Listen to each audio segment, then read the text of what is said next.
Mesdames et messieurs, bonjour et bienvenue sur la chaîne culturelle Ouezo FM. Nous émettons depuis la 101.5, la ville de Bukavu en province du Sud Kivu en République démocratique du Congo. Nous vous accueillons dans ce nouvel épisode de l'émission Parole à l'auteur qui vous vient à ce jour avec une nouvelle découverte, une nouvelle personnalité, une nouvelle œuvre à présenter. Et vous le savez, Parole à l'auteur est une émission qui met en lumière les écrivains locaux, une manière de parler autour de motivation de leur écriture, une manière de voir leur perception du monde et des éléments qui les constituent. Bienvenue dans cette émission vous présentée par Cathy Amina, mise en onde par David Bahati. Et merci à toute l'équipe de Ouezo FM pour la réalisation de cette émission. Aujourd'hui, comme je le disais tantôt, nous recevons une nouvelle œuvre que nous allons vous présenter.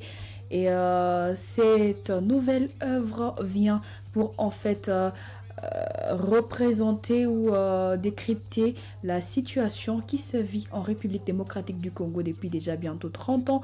Et nous vivons des guerres interminables, nous vivons des guerres qui laissent derrière elles de conséquences plutôt énormes. Et des écrivains ou un écrivain s'est mis à écrire pour proposer des solutions qui pourront, d'une manière juridique, aider dans la résolution de la paix en RDC à travers le livre pour le rétablissement de la paix à l'est de la République démocratique du Congo.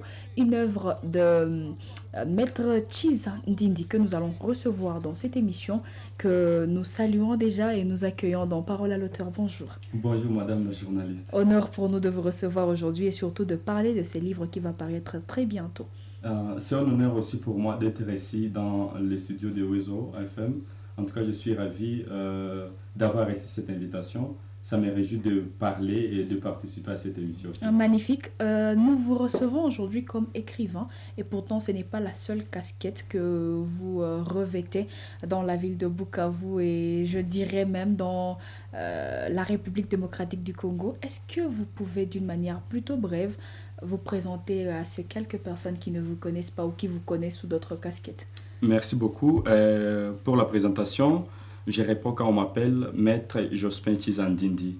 Je suis défenseur judiciaire, prélieutenant des grandes instances de Kavumu. Je suis enseignant.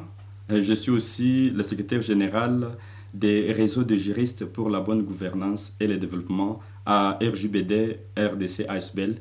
Je suis écrivain, chercheur, indépendant. Je suis romancien depuis longtemps d'ailleurs. Ce n'est pas ma première œuvre en écriture.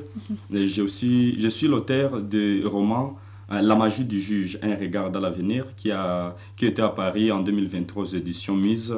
En tout cas, je suis aussi romancier, je suis poète, j'ai beaucoup de casquettes, mais je pense que pour le moment, ça peut suffire comme ça. C'est intéressant. Aujourd'hui, nous parlons de ce livre pour le rétablissement de la paix dans l'est de la RDC. J'ai envie de vous demander pourquoi avoir choisi de parler déjà d'une situation que nous vivons aujourd'hui. Pourquoi avoir choisi la littérature pour vous exprimer, vous? Bon, je pense que la question à laquelle je vais répondre, c'est pourquoi avoir choisi la littérature pour m'exprimer. Mais choisir de parler de la situation sécuritaire, de la situation actuelle en RDC, ça ne proviendrait pas d'un Congolais, vous voyez. Ça proviendrait d'une personne étrangère parce que la situation que nous traversons ne nous laisse pas d'ailleurs à respirer. Vous voyez, la manière dont nous vivons, la situation n'est pas vraiment adéquate. Le niveau de vie est devenu très difficile. Et je pense, comme tout le monde, comme nous, d'ailleurs nous qui vivons ici à l'est du pays, nous rendons compte que le problème, ou alors la base de tout le problème, c'est la situation sécuritaire. Alors c'est pourquoi moi je me suis dit, chercher, parce que je ne suis pas le seul, je ne suis pas la seule personne à avoir réfléchi. Tout le monde voit la situation que nous sommes en train de traverser et tout le monde tente d'apporter des solutions. Même nos dirigeants tentent d'apporter des solutions, mais la voie ou alors la manière de chercher les solutions, ce sont alors qui sont différents. Alors moi, j'ai cherché alors la voie des sorties de cette impasse pour voir dans quelle hypothèse ou dans quel mécanisme on peut avoir la paix ou alors la véritable paix durable dans la partie du pays. Mais bien sûr, il y a déjà plusieurs œuvres réalisées sur cette même thématique. La question, c'est de savoir comment vous apportez votre touche particulière qui se diffère de toutes les autres œuvres, de tous les autres ouvrages, de tous les autres articles qui ont été déjà réalisés là-dessus, de tous les autres échanges qui ont déjà été. Oui, oui, merci beaucoup pour la question. La particularité dans cet ouvrage, vraiment, je suis juriste. Et tout le monde qui a tenté d'apporter la solution s'est focalisé directement dans son domaine. Il y a ceux des relations internationales qui ont réfléchi en relations internationales. Il y a ceux des sociologies qui ont réfléchi en sociologue. Et il y a donc tout le monde a tenté même les juristes ont tenté de réfléchir en juriste. Alors, ma particularité à moi est que au-delà de ça, vous voyez même les sous-titres, c'est les véritables diagnostics. L'ouvrage s'intitule Pour le rétablissement de la paix dans l'Est de la RD Congo, deux points, les véritables diagnostics. Là, vous voyez que non seulement j'ai réfléchi en juriste, en sociologue, mais je pars aussi réfléchir en tant que médecin, en tant que spécialiste sanitaire. Là, je fais comme des diagnostics. Je vais analyser quel est le nez du problème. Parce qu'on ne peut pas résoudre pour les amis de la médecine, on ne peut pas s'improviser d'aller soigner les maux de tête sans savoir l'origine de ces maux de tête. Même si ce sont les maux de ventre qu'on est en train de ressentir, avant qu'on ne s'improvise à donner le médicament, quoi que ce soit, il faut d'abord savoir c'est quoi les problèmes, qu'est-ce qui serait à la base de ces maux de ventre. C'est dans cette hypothèse-là que je suis parti réfléchir, voir dans quelle mesure, dans quel mécanisme on peut apporter la solution sur la situation sécuritaire en RDC, tout en décantant d'abord l'aîné ou alors le véritable problème. Et j'ai envie qu'on parle directement de ce véritable problème. Selon vous, un regard juridique, un regard sociologique, si on peut le dire comme ça. Alors, pour vous, c'est quoi le véritable problème de tout ce que traverse la RDC aujourd'hui? Madame la journaliste, mais posez cette question. Là, vous m'amenez directement à enjamber l'apparition de l'ouvrage. Je pense qu'on va y revenir. L'ouvrage va paraître le 11 décembre de ce mois. Mais bon, je vais parler de manière brève, d'une manière vraiment très brève. Dans cet ouvrage, en tant que patriote, je pars de l'hypothèse selon laquelle le problème n'est pas là où beaucoup de gens sont en train de le chercher. Beaucoup de gens pensent qu'en acquisant telle ou telle partie prenante, c'est là qu'il y a le problème. Oh non, vous voyez tout ça. C'est comme dans une maison où on pense toujours que les voleurs doivent toujours venir de l'extérieur. Vous voyez ça, comme dans la maison, il y a eu 10 000 francs qui ont été apportés, on a volé, on a pris. Beaucoup de parents réfléchissent toujours que les voleurs doivent toujours venir de l'extérieur. Pourtant, quand un voleur qui a retrouvé la possibilité d'avoir le serrure de la maison, ouvrir la maison, savoir même là où on garde l'argent pour les reprendre, là, il n'est pas un voleur ordinaire. Là, donc, j'ai réfléchi que la situation sécuritaire devrait être rétablie sous tout le monde, toutes les parties prenantes, intérioriser le nez du problème. Là, je vais vous ramener un tout petit peu chez nous en droit, automatiquement en droit international humanitaire. Là où nous parlons de la conduite des hostilités, les droits des conflits armés, et ainsi de suite. Pour rétablir la paix dans un conflit armé, là, une question d'abord doit se poser. La question qui se pose, c'est d'identifier d'abord, il s'agit de quel type de conflit. Est-ce qu'il s'agit d'un conflit armé international? Est-ce qu'il s'agit d'un conflit armé non international? Est-ce qu'il s'agit d'un conflit armé non international mais internationalisé? Là, il faut distinguer parmi ces types de conflits, savoir quel type de conflit dont il est question et en fait de savoir de quelle manière on va y aller pour qu'on puisse décanter la situation. Alors, dans les cas de l'Est de la RDC, là, je peux dire qu'il y a déjà des complications par rapport d'abord à la qualification des conflits armés. Certaines personnes pensent qu'il s'agit d'un conflit armé international, d'autres pensent que c'est un conflit armé non international, d'autres prétendent que c'est un conflit armé non international. Et c'est là parce qu'on qualifie les conflits sur base des parties prenantes. D'où vient cette question, vous? Comment vous qualifiez ce problème? Voilà, je suis en train d'y aller. La question, pour qualifier les conflits armés, on doit d'abord savoir quelles sont les parties au conflit, d'une part et d'autre. Alors, pour les cas de la RDC, il y a déjà vraiment beaucoup de situations qui se posent. Pour la RDC, par exemple, qui a déjà fait intervenir beaucoup de parties prenantes, vous avez, je ne sais pas si vous avez bonne mémoire, au Nord Kivu, il y avait des casques bleus. Là, nous sommes en train de parler de l'ONI. L'ONI a intervenu à travers les casques bleus. On a fait intervenir les forces armées de East Africa Community, qui sont intervenues aussi, dans le cadre de mettre effet toujours à ces conflits. On a fait intervenir les groupes armés burundaises qui était venu dans l'appui, bien évidemment, pour résoudre toujours les mêmes conflits.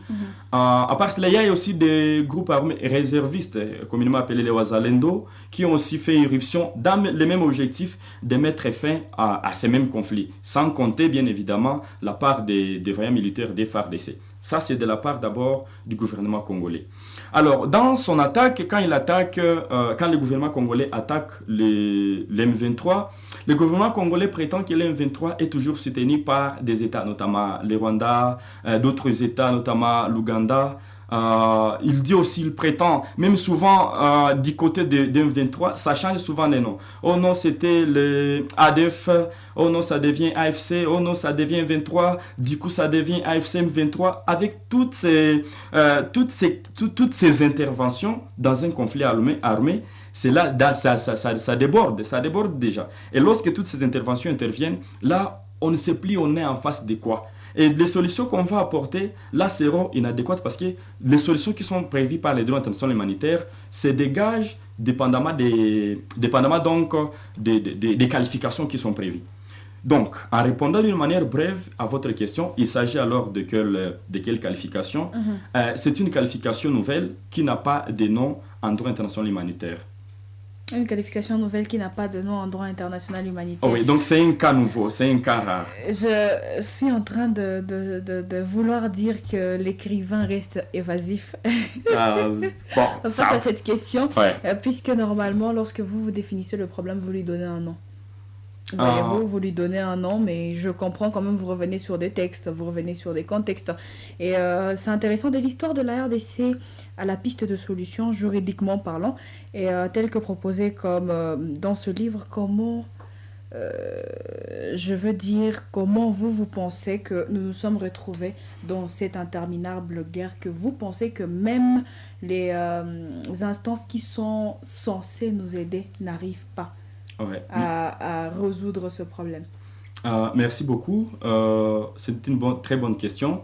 Je reviens tout petit peu en arrière avant de répondre à cette question. Dire que je suis évasif, je ne sais pas si c'est un terme approprié, mais il fallait réfléchir dans ce sens, dire qu'il s'agit d'une nouvelle qualification des conflits afin de pouvoir apporter aussi des solutions nouvelles. Donc là, je ne saurais pas dire qu'il s'agit d'un conflit armé international parce que les solutions du conflit armé international sont déjà connues. Il ne s'agit pas du conflit armé non international parce que aussi les solutions pour ce genre de conflits sont aussi déjà connues. Il ne s'agit pas aussi du conflit armé non international internationalisé parce que les solutions aussi pour ce genre de conflits sont aussi bien connues. Donc, c'est une qualification nouvelle, bien évidemment, qu'on retrouve dans l'ouvrage pour l'établissement de la paix dans l'Est de la RD Congo, le véritable diagnostic. Et celui qui aura le temps de lire cet ouvrage pourra voir cette qualification que nous avions réservée pour ces conflits armés.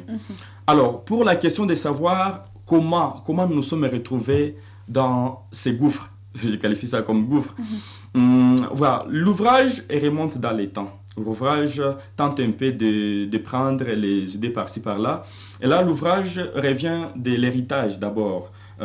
Du colonialisme. L'ouvrage remonte d'abord à partir de 1885 à la conférence de Berlin, avant de redescendre en 1908 avec l'avènement de l'État indépendant. 1885 qui donne l'avènement directement à l'État indépendant du Congo, puis le Congo belge en 1908, avant d'aller directement en 1960. C'est là, en 1960, qu'il y a eu des vrais problèmes. C'est là que le problème a commencé. Avec l'héritage de M. Mobutu, quand on a voulu faire alors la chasse à l'homme à M. Mobutu, qui était considéré comme étant le dictateur, là nous sommes déjà en train de voir Laurent Désiré Kabila, quand il a voulu faire la chasse à l'homme à M. Mobutu, alors il s'est rendu compte qu'il était seul. Il était seul, il n'avait pas de force, c'est comme une personne qui veut ramener l'ordre dans l'État, dans le pays. Il fallait alors qu'il puisse chercher d'aide à l'étranger ou alors à l'extérieur. En allant chercher de l'aide à l'extérieur, c'est là qu'il est revenu à l'extérieur. Bon, on ne peut pas aider, on ne peut pas donner de l'aide à une personne sans contrepartie. Là, nous sommes directement en 1996-97. L'extérieur, là où il va partir, on va lui dire oui, nous allons t'aider, nous allons faire tout ce que tu veux, mais en contrepartie, toi, tu nous donnes quoi? Très malin qu'il est, il accepte tous les accords, dit tout ce que vous voulez, je vais vous donner, mais aidez-moi juste à ramener la paix dans mon pays. Aidez-moi juste à chasser cette dictature qui règne dans mon pays. Là, il est en train de faire allusion à monsieur Mobutu. Alors, les voisins qui aussi n'avaient presque rien pour l'aider, n'avaient pas d'aide en logistique et consorts, vont demander de l'aide aussi à l'extérieur. Avec la même idéologie que on va se concentrer. Donc, la part qui va nous revenir, ne vous en faites pas, vous aussi, vous aurez notre part. L'aide au deuxième degré. Alors, l'aide va être lancée. On va soutenir M. Kabila. Kabila qui va avoir à mettre fin à la dictature de Mobutu, il va les chasser.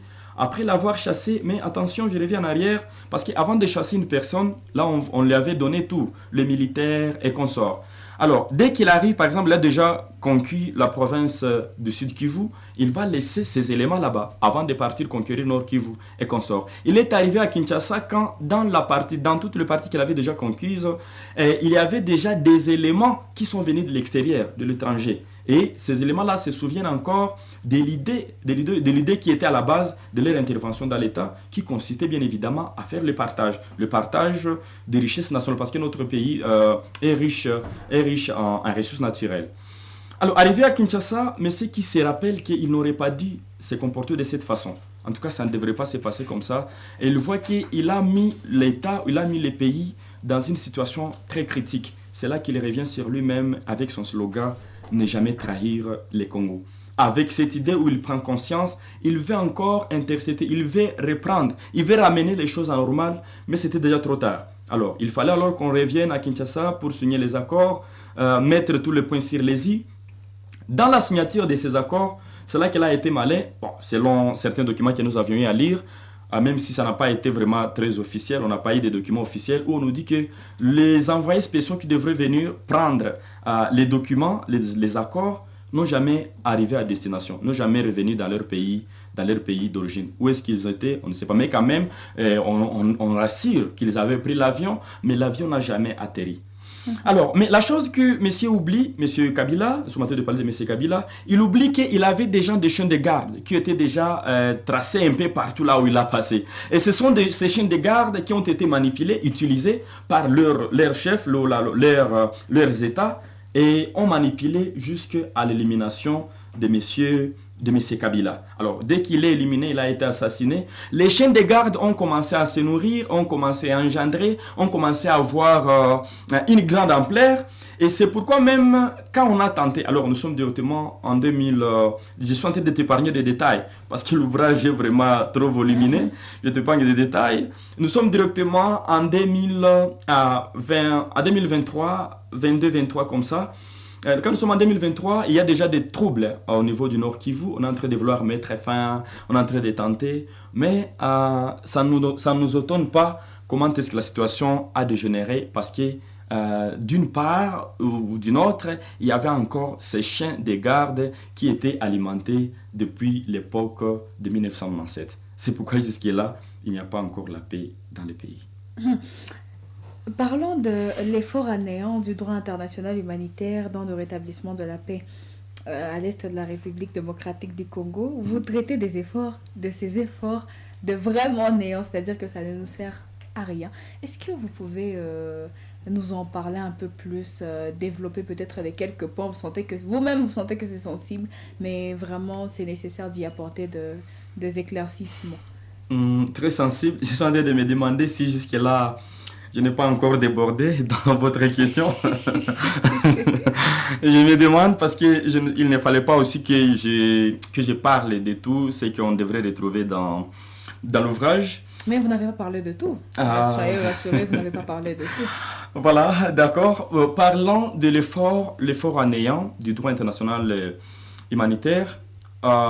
Oui, vraiment c'est le néant. Il s'est forgé. Il a tenté de faire tout ce qu'il avait à faire, mais en tout cas, c'est le néant. Là, je parle d'abord de l'intervention de l'ONU.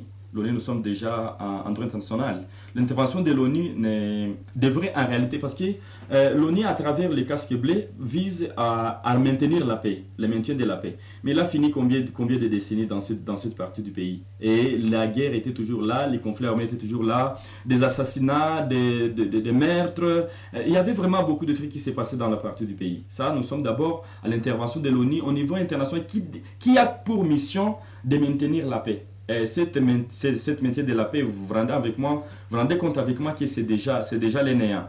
On a fait intervenir, on a dit, bon, comme au niveau de l'ONU, il n'y avait pas eu de solution, tantôt alors au niveau régional, on a fait intervenir les missions de East Africa Community. On a cru que comme au niveau international, ça n'a pas tenu, au niveau régional, peut-être, là, ça va aider. Mais jusque-là aussi, ça n'a pas tenu. On est intervenu en disant que non, le gouvernement congolais a prétendu qu'il faut alors qu'on puisse intervenir en donnant des sanctions à certains États, que moi je qualifie, que ces États sont attaqués ou alors sont soupçonnés injustement, parce que jusque-là, il n'y a pas de preuves trop tangibles. Alors, avec les attaques, malgré les sanctions qu'on prétend donner aux États, qu'on prétend donner aux groupes armés, qu'on prétend donner aux parties prenantes, jusque-là, rien n'a été prometteur. Tout a été toujours voué à l'échec. C'est pourquoi moi je dis que les droits internationaux humanitaires a été voué à l'échec. Tous les efforts qu'il a fournis n'ont été que néants. J'ai envie de demander, qu'est-ce que vous proposez comme solution concrète qui vont mener à la paix dans l'Est de la République démocratique du Congo à travers votre livre? C'est une question nostalgique. Ça me ramène... j'ai envie d'écouler des gouttes de larmes à cause de cette question, madame la journaliste. D'ailleurs, c'est cette question qui a fait en sorte que j'écrive ces livres. Les émotions me montent, cette question, je ne m'y attendais pas.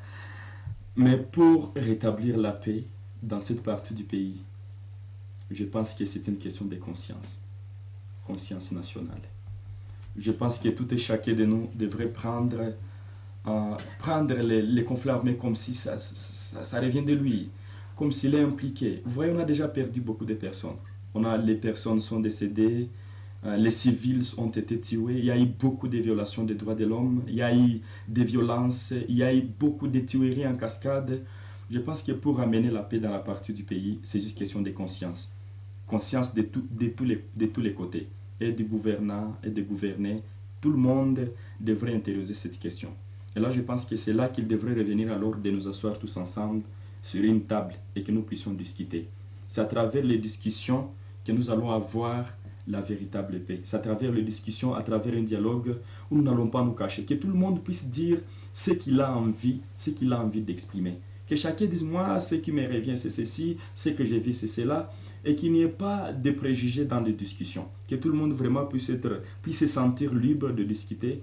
Je pense que c'est dans les discussions qu'on pourra retrouver la véritable paix. Vous parlez en disant tout le monde, vous faites allusion à tout le monde, vous faites allusion à tous les Congolais de manière générale. Je suis en train de parler de tous les Congolais de manière générale, parce que moi je suis parti de l'hypothèse que l'ennemi ne vient pas toujours de l'extérieur. Même si on prétend qu'il y a les voisins, les États voisins qui nous agressent, l'État voisin, même s'ils sont là, s'ils sont présents sur une chose que je fustige d'abord, mais s'ils sont présents, selon que certaines personnes le prétendent, s'ils sont présents, ils ne peuvent pas entrer sans que nous, les Congolais, nous les ayons invités. Donc tout le monde qui est là, tout ce que nous sommes en train de traverser, c'est parce que nous, les Congolais, nous l'avons voulu. Et je pense que lorsque nous voudrons mettre fin à ces conflits, les conflits aussi prendront fin. Donc je pense que c'est nous d'ailleurs qui perdons. Toutes les personnes qui sont déjà décédées sont soit nos frères, sont nos sœurs, sont nos oncles, donc sont nos familiers d'une manière ou d'une autre, sont les membres de notre famille. Je pense que le moment où nous allons intérioriser ça, la paix durable va régner dans ces pays. D'ailleurs, c'est même la conclusion de cet ouvrage pour l'établissement de la paix. J'ai souligné beaucoup de solutions, beaucoup d'hypothèses, mais je suis toujours revenu sur la question d'un dialogue inclusif, où tout un chacun doit prendre conscience des dégâts que ce conflit a déjà créés dans ces pays. Les dégâts sont énormes, madame, très énormes. Au point que si on intériorisait chacun, je pense, vous aussi vous êtes là, si vous avez, même ici chez nous à Bukavu, si vous avez j'espère d'une manière ou même d'une manière indirecte, vous avez déjà été victime de ces conflits armés. Si pas dans les tueries en cascade, si pas dans les violations des droits de l'homme, même la vie qui est devenue trop chère, tout le monde est déjà victime de ces conflits armés. Comment vous espérez faire parvenir ce message? Je veux dire, écrire, c'est une chose. Faire parvenir le message aux instances de prise de décision en est une autre. Comment vous vous engagez de stratégie pour que votre voix soit entendue au plus haut degré, aux concernés, je veux dire. Très bonne question. Moi, je pense que j'ai déjà fait ma part.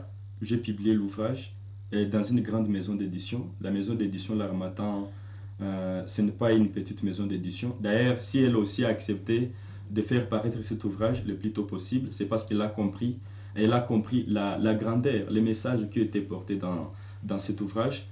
Et l'autre part que j'ai déjà fait, le fait vous aussi de m'inviter dans cette émission, je pense que je n'ai pas grand-chose à faire. Juste informer à la communauté qu'il y a déjà cette solution qui est déjà sortie, qu'ils puissent venir l'exploiter, que tout le monde puisse exploiter cette solution, toutes les parties prenantes. L'ouvrage est déjà disponible, même sur Google, juste en tapant sur Google pour les rétablissements de la paix dans l'est de la RDC, on va voir l'ouvrage. C'est téléchargeable à quelques 23 € seulement. Et à part cela aussi, je suis en train de préparer le vernissage. J'ai été invité par les écrivains du Congo qui sont représentés ici au niveau de Bukavu. J'ai déjà pris une tête avec eux. Je suis en train de voir comment est-ce qu'on va préparer le vernissage de cet ouvrage pour qu'enfin il puisse être disponible dans toutes les librairies d'ici à Bukavu. Parce que je pense qu'il est déjà disponible dans la librairie SIM, si je ne m'abuse pas. Ou s'il n'est pas encore disponible, je pense qu'il attend encore l'apparition du 11 décembre pour qu'il puisse s'en procurer. L'ouvrage est déjà accepté, je peux dire qu'il est déjà accepté. Tout le monde a compris, au moins tout le monde qui est informé de cette parution est déjà convaincu des solutions qui y sont et tout le monde est curieux de pouvoir. Je pense que vous avez été témoin vous aussi, quand vous l'avez lu, je pense que vous n'avez pas été dessus. Il y a vraiment des solutions qui sont adéquates. Et comment faire parvenir le message? Bon, les Congolais, ce qui est vrai, nous n'aimons pas lire. Pourtant, c'est dans la lecture que même les choses qu'on ne sait pas dire, en plein air comme ça, on les cache dans les écrits. Parce qu'il y a même des choses, il y a beaucoup de secrets qui sont cachés dans cet ouvrage que j'ai même du mal à prononcer devant les micros. Alors, si tout le monde pouvait s'approprier cet ouvrage, qu'il puisse lire, je pense que la solution pourrait être adoptée. Vous étiez déjà en train de l'aborder, ces grands événements que nous attend le 15 décembre. De cette année, c'est la grande parution de ce livre pour le rétablissement de la paix dans l'Est de la République démocratique du Congo. J'ai envie de vous demander comment vous vivez cela.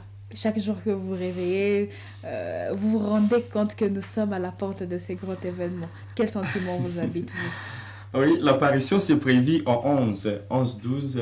Il y a des questions que vous me posez qui me ramènent à une grande nostalgie. D'abord, moi-même, le jour que la maison d'édition m'avait informé de l'apparition de cet ouvrage à travers un communiqué de presse, parce que la maison d'édition L'Harmattan est vraiment très bien organisée, m'avait saisi à travers un mail de parution, à travers un communiqué de presse. Je n'avais pas créé à cela. J'avais pensé que c'était un rêve et que je vais me réveiller. Mais comment est-ce qu'ils ont accepté de programmer ces grandes œuvres pour l'apparition? Et chaque jour qui passe, je suis en train de voir comme étant la solution pour la paix est déjà revenue dans le pays. Chaque fois que je me rapproche de ce jour, je dis, oh waouh, les gens vont lire l'ouvrage, les gens vont comprendre les secrets pour ramener la paix dans ce pays. Donc tous les mal, toutes les souffrances que nous avons déjà parcourues vont enfin prendre fin, on va se soulager, nous allons encore sourire, nous allons rire, nous allons marcher 24h/24, nous allons faire nos business comme nous voulons, nous allons commencer encore à travailler, papa va revenir tel jour, aujourd'hui on va changer de repas, tout ça. Ça me ramène la joie. Je me sens vraiment très content de l'apparition de cet ouvrage. La chose qui me rendrait plus ému et plus heureux, peut-être, c'est si tout le monde s'en appropriait, si tout le monde le téléchargeait, si tout le monde le précommandait, si tout le monde passait dans les librairies pour l'acheter, et que si tout le monde attendait vraiment le jour du vernissage pour qu'il puisse être présent le jour du baptême de cet ouvrage. C'est ce qui me rendrait plus heureux. Le jour du vernissage n'est pas encore connu, mais le jour de parution, c'est vraiment très connu. Et la question qu'on vous pose, c'est est-ce qu'il y a des activités organisées pour ce jour-là? Est-ce qu'il y a de rencontres directes avec des personnes qui voudraient peut-être échanger avec vous, se procurer de manière directe de ce livre? Pour l'apparition va avoir lieu, c'est à Paris c'est pas ici, c'est en France qu'il va avoir lieu, dans les enceintes de l'Harmattan. Bon, c'est la situation sécurité qui nous a bloqués nous aussi, parce que c'était pour nous, nous avions ce privilège d'aller dédicacer à certains partenaires qui devraient déjà s'approprier le livre. Mais suite à la situation sécuritaire, nous avons légué cette compétence de dédicace à notre partenaire, toujours là dans la maison d'édition. Nous avons légué cette responsabilité. Donc, eux-mêmes vont dédicacer l'ouvrage. Au niveau local, bon, rien de concret n'est prévu jusque-là, parce que nous pouvons prévoir quelque chose avant le vernissage de l'ouvrage. Donc, la chose que nous sommes en train juste de faire pour le moment, c'est sensibiliser toute la communauté de cette parution, que tout le monde s'en approprie en attendant le jour du vernissage. Je pense que le jour du vernissage, je reviendrai encore dans ces médias, si Oezo FM pourra encore m'accueillir, bien sûr. Je pourrais avoir le temps d'en informer du jour du vernissage. Et là, je pense, en tout cas, je voudrais que tous les gens de Bukavu, tous les Bukaviens, en tout cas tous les gens du Sud Kivu d'abord, parce que le vernissage sera en train d'être fait à tour des provinces. Si les écrivains du Congo me le permettraient, on sera en train de faire. On va venir ici à Bukavu, parce que c'est ici où nous sommes basés, nous écrivains. Alors, d'autres contrées, nous serons alors en train de faire des cafés littéraires ou des cafés scientifiques pour faire parvenir l'ouvrage. Intéressant. Permettez-moi de retourner, hein. Vous parlez de la situation sécuritaire qui ne vous a pas permis de vous déplacer, pourtant pour un grand événement comme la parution de votre propre livre. On se demande en quel sens, puisque oui, la situation sécuritaire est telle qu'elle, mais quand même il y a des gens qui se déplacent. Ouais. Je ne sais pas comment répondre à votre question. Les gens qui se déplacent sont préparés préalablement. On ne peut pas préparer un voyage dans moins de 2 semaines et dire que le voyage va aboutir.